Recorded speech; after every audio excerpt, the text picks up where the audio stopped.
Maka ketika sampai berita bahwa Yazid bin Muawiyah dibeat untuk khilafah, maka di kota Madinah itu ada 3 orang yang belum berbeat karena hal tersebut.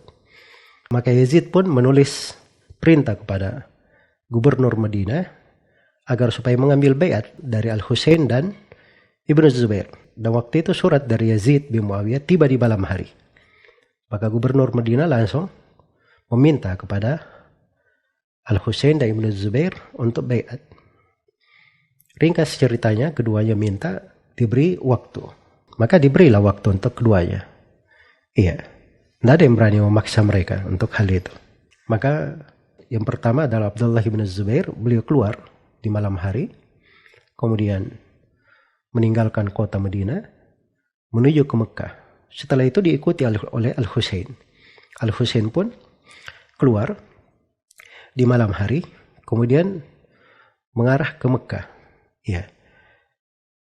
Setelah itu tinggallah Al-Husain bin Ali radhiyallahu taala anhu dan Abdullah bin Zubair di Mekah.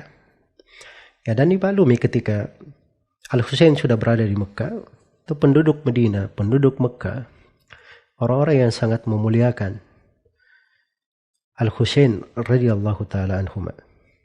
Karena itu ketika beliau berada di Mekah, manusia pun mengitari beliau, mendengarkan ucapan beliau, duduk di sekitarnya. Dan Abdullah bin Zubair waktu itu termasuk orang-orang yang sering datang ke majelis Al-Husain radhiyallahu taala anhu. Iya.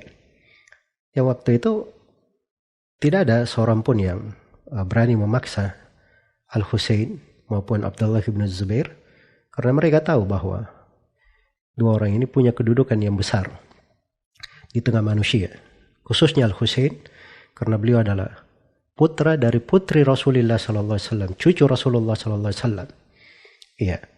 Dan mungkin di waktu itu tidak ada orang yang kedudukannya seperti Al-Husain radhiyallahu taala anhu. Tapi dilihat dari fikih sahabat ini, mereka bukan orang yang mencari dunia, ingin menjadi penguasa. Padahal kalau Al-Husain misalnya terang-terangan saja menolak, kemudian dia mengajak manusia di Mekah dan Madinah untuk membeatnya, maka dia bisa berkuasa di Mekah dan di Madinah karena kedudukan beliau di tengah manusia waktu itu. Tapi beliau tidak melakukannya. Maka beliau pun berdiam di masa-masa itu hingga datang kejadian di fase berikutnya. Iya.